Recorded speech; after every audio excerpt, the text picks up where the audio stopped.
Ganto. Kaya panigurado makakarami din akong kain ngayon. Kaya tara na mga guys. Samahan nyo muna ako magmukbang. At kung nagkikrave ka naman dyan, bahala ka na siguro maghanap ng street food sa kanto. Lalo na kung this oras mo pa ito napanood. Kaya mahirapan ka rin maghanap. Pero pwede ka pa naman magluto. Ang sarap nga ng kwek-kwek. Malalasahan mo ng onti yung nilagay nating buhangin kanina. Ay pamintang duwag-duwag pala.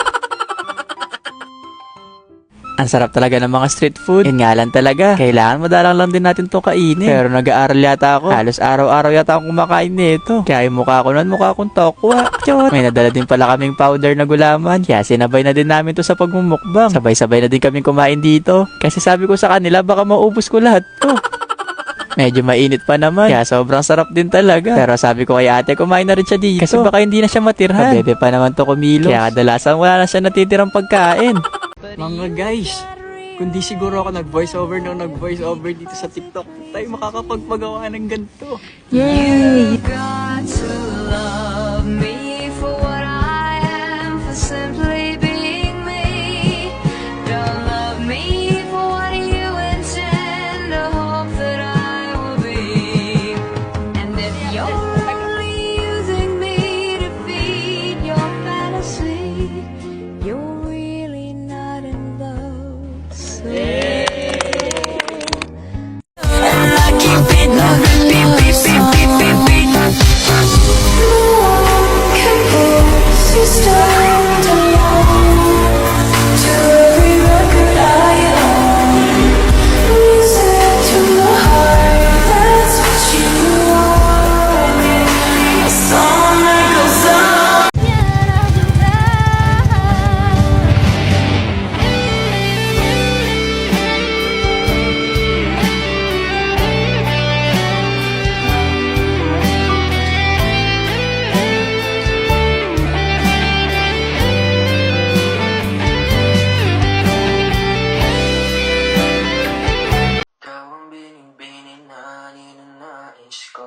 Bining-bining marikit na dalangin ko, halika na dito sa kwarto ko.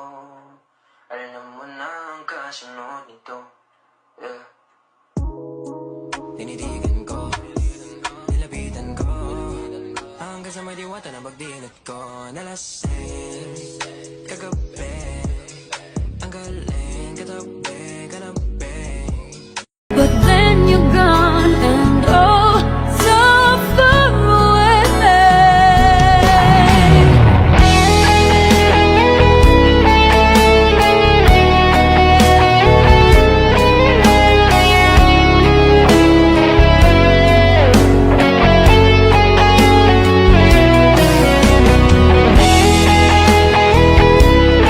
Sama ng loob, nalilimutan ko. Namang sorbetero, tayo sumaya. Karambang mong hawak, walang ikaw ay parang buntis sa'yo'y naghihintay. Bigyang ligaya ngayong pag-araw. Basta ng ulap sa himpapawid.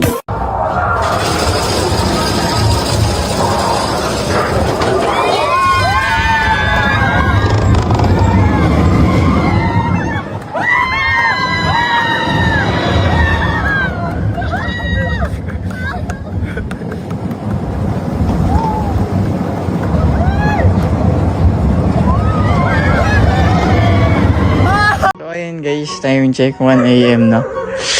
Wala kaming dalang susi. Ayun na yung ate ko, late na kami umuwi. Siyempre wala tayong choice, kaya akyatin na natin yan. Kaya, video mo ako. Bye! Okay, go. Go, Yang.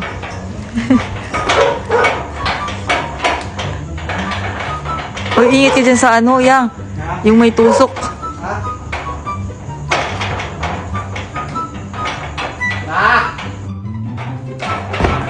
Mamay, diyan ka lang. Uy, baliw. Yung konting update lang, finally nakapasok na kami sa bahay ni Kuya. Uy, charot.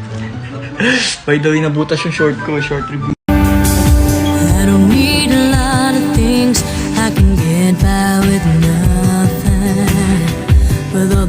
blessings life can bring. I've always needed something, but I've got all I want when it comes to loving you. You're my only reason, you're my only truth. I need you like water, like breath, like rain. I need you like mercy from heaven's sky. There's a freedom in your arms that carries me through. I need you.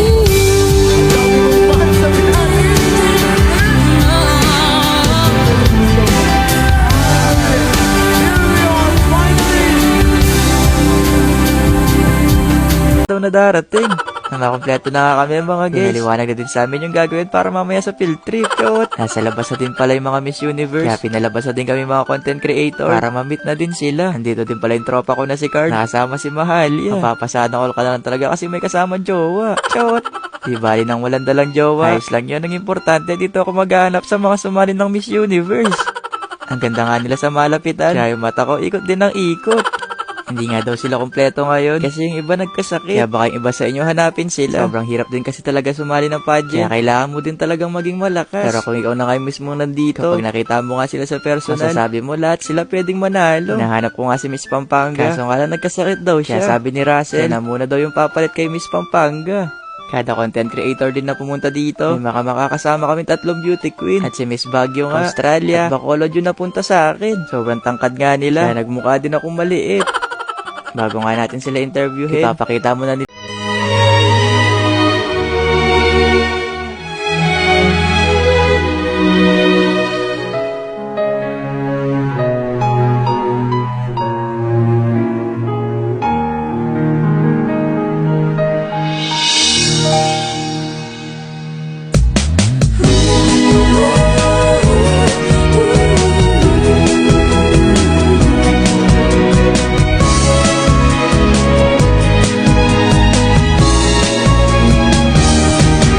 왜 너는 나를 만나서 왜 나를 아프게만 해 내 모든 걸 다 주는데 왜 날 울리니 Wala nga. Bumibili, wala. Wala nga. Nagtitiktok ka lang. ऐसे कैसे वैसे जैसे जैसे मैं पढ़ी तेरे दिल में सो मेरी आंखें भी पढ़ी तेरी आंखों को हेलीकॉप्टर हेलीकॉप्टर